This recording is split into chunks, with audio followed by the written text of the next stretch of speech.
7 minute की class के बाद आपका करंट अफेयर्स का कोई भी क्वेश्चन आपकी नजरों से बाहर नहीं जाएगा। किसी भी एग्जाम्स की आप तैयारी कर रहे हो, करंट अफेयर्स आपकी चुटकियों में आएगा। आज हम लोग पढ़ेंगे भारत आईएनएस अरिदमन को लॉन्च करने की तैयारी कर रहा है।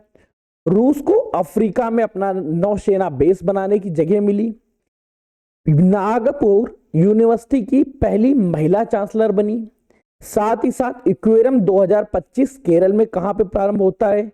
तमिलनाडु में को कौन कौन से जीआई टैग मिले। अंतरराष्ट्रीय विकलांग दिवस, हॉर्निबल फेस्टिवल और आईसीजी भारत का पहला वाटर पॉजिटिव एयरपोर्ट बनता है। इन सभी जानकारियों के बारे में और ये महत्वपूर्ण प्रश्न होंगे।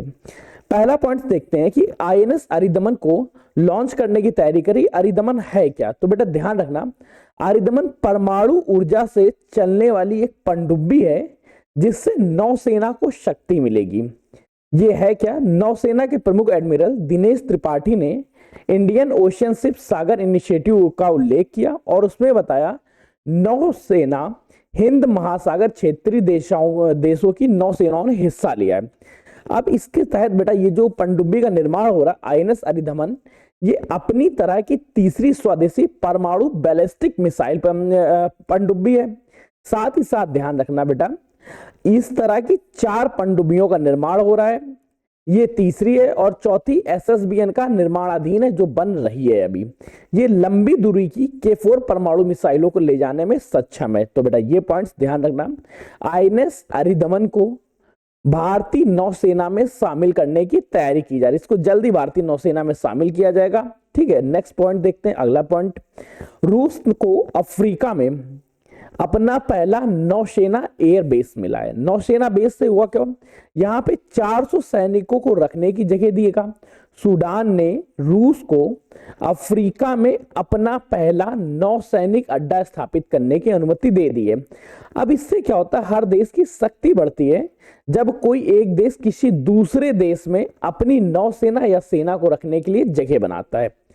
मॉस्को में सूडानी विदेश मंत्री अली यूसुफ अहमद अल शरीफ और रूस के विदेश मंत्री शंगोई लार्वो के बीच वार्तालाप के बाद यह अंतिम रूप से तय हुआ है। स्थान बेटा याद रखना, पोर्ट सूडान के पास लाल सागर में स्थित है। यहां पे रूसी 300 कर्मचारियों को रख सकता है, 4 जहाज रख सकता है, परमाणु संचालित जहाज रहेंगे। साथ ही साथ ये जो अभी वैश्विक हुई है ये 25 साल के लिए हुई है। ये लाल सागर क्षेत्र को चर्चा करें, ये दुनिया का 12% वैश्विक व्यापार को संभाल रहा होता है। इस अड्डे के माध्यम से रूस को उस क्षेत्र में मजबूती, रणनीतिक मजबूती मिल जाएगी। साथ ही साथ ये 10-10 साल बाद स्वतः विस्तार होता रहेगा। भाई 300 सैनिक है, इसके बाद फिर बढ़ेगा फिर बढ़ेगा। और लाल सागर स्वेज मार्ग से अंतरराष्ट्रीय व्यापार कितना होता है? 12%। पोर्ट सूडान में इसकी परमिशन मिल गई है। ठीक है, नेक्स्ट पॉइंट देखते हैं। अगला पॉइंट है मनाली क्षीर सागर 100 साल में। अब नागापुर यूनिवर्सिटी के 100 साल हुए और उसके बाद वहां पे पहली महिला चांसलर मिली। अब इस महिला चांसलर के बारे में सबसे अच्छी खास बात क्या है, ये इसी यूनिवर्सिटी की छात्रा भी रह चुकी हैं। नागापुर विश्वविद्यालय की स्थापना कब हुई थी? 1923 में। 2025 में करंट टाइम में चल रहा है। 54 वर्षीय क्षीर सागर को 5 साल के लिए कार्यकाल संभाला गया है और ये 5 वर्षों तक नियुक्ति वहां पर किसके द्वारा की गई? नागपुर के राज्यपाल द्वारा की गई। और ये जो महिला है, जो क्षीर सागर जी हैं, ये इसी नागपुर यूनिवर्सिटी की छात्रा भी रही थी। ठीक है, ये बात ध्यान रखना, एक छात्रा से यूनिवर्सिटी के चांसलर तक बनने का सफर इन्होंने तय किया है। पहली महिला चांसलर, इसलिए अत्यंत महत्वपूर्ण प्रश्न बन जाता है। भारत मालदीव संयुक्त सैन्य अभ्यास चला इक्वेरिन 2025। इक्वेरिन 2025 में क्या है, भारत के 45 सैनिकों ने, जो कि गढ़वाल राइफल्स के, उन्होंने भाग लिया था और मालदीव सेना के डिफेंस फोर्स के 45 कर्मी आए थे। ये बेटा एक पूरी एक्सरसाइज हुई थी। ये 2009 से चल रही है। 2009 से किन किन देशों के मध्य चल रही है आपको तो पता ही हो गया, भारत और मालदीव के मध्य जो गहरी आपसी साझेदारी उनको दर्शाने के लिए यह अभ्यास किया जाता है।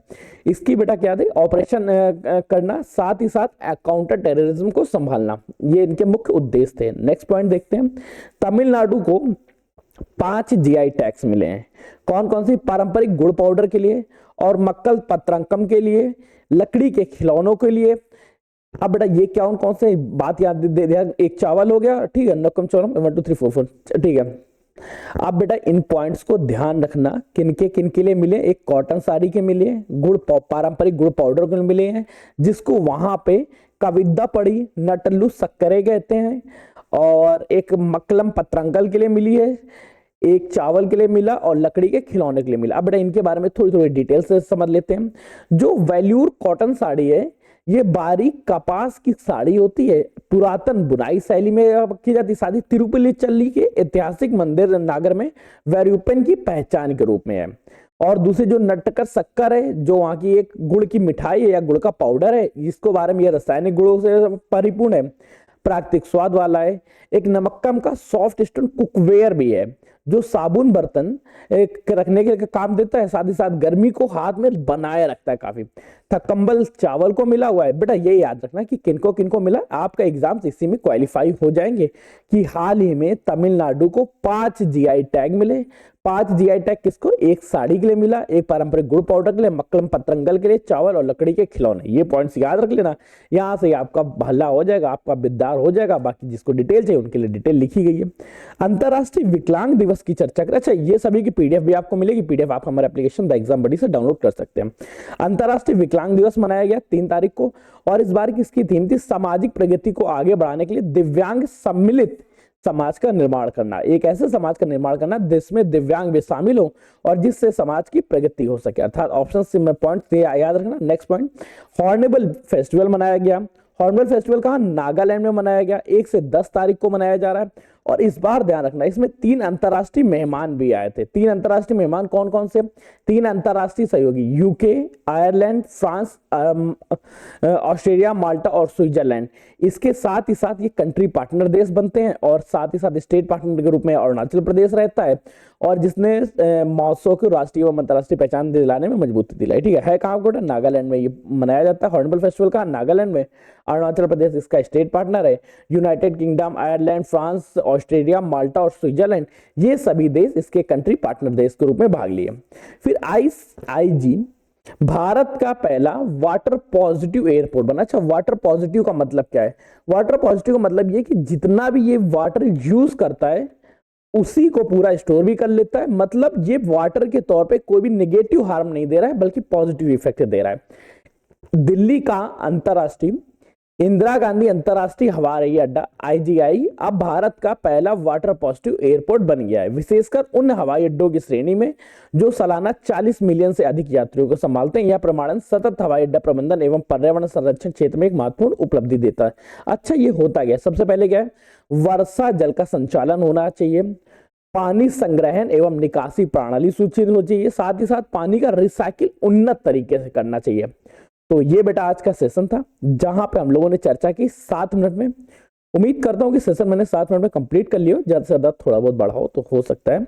इसके अलावा अगर आप उत्तर प्रदेश में रहते हैं और आप होम गार्ड की तैयारी कर रहे हैं, आप पुलिस कांस्टेबल की तैयारी कर रहे हैं, या उत्तर प्रदेश अधीनस्थ सेवा चयन आयोग के अंतर्गत आने वाले कनिष्ठ सहायक का एग्जाम्स हो गया, स्टेनो के एग्जाम्स, इनकी तैयारी कर रहे हैं, तो बेटा हमारा एक बैच है द एग्जाम बडी करके एप्लीकेशन है, उसको आप डाउनलोड कर लीजिएगा। वहां पर इस क्लास की सारी पीडीएफ भी फ्री मिल जाएगी, और बाकी इन बैच की इच्छा हो तो परचेस कर लीजिएगा। इसके साथ ही साथ बेटा आप लोगों के पास एक और हिंट देता हूं, मैं क्वेश्चन सीरीज बना रहा हूं जो 50,000 क्वेश्चन होंगे जीके जीएस के।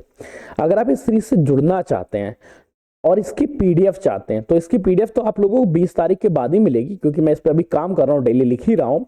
अगर आप अभी इसमें एनरोल कर लेते हैं तो सिर्फ 49 रुपीज में जैसे ये तैयार होगी मैं आपको प्रोवाइड करा दूंगा। मिलते हैं नए सेशन नए जन से, तब तक कीप स्टडी कीप स्माइलिंग, पढ़ते रहिए मुस्कुराते रहिए। पढ़ाई मुस्कुराहट एक साथ अच्छी लगती है, अकेले में दोनों अधूरे हैं। तब तक के लिए धन्यवाद।